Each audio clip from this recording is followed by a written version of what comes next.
go add sound effects. So I added in a pop sound when I eat a cheesy poof, and when that ghost touches me, I added in a scream. So if my cheesy poof ever touches Sprite 1 or Scratch, it's going to play sound pop. Let's test it out. Ooh, pop. There it is. Oh, pop. Awesome. Pop. Cool.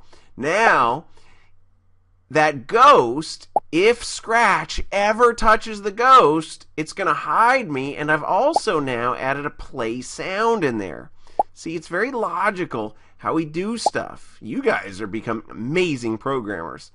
So let's check out this logic. If he touches me, I'm gonna... Whoa! He got me. You guys see how that works? Awesome. So go in and add your own sound effects.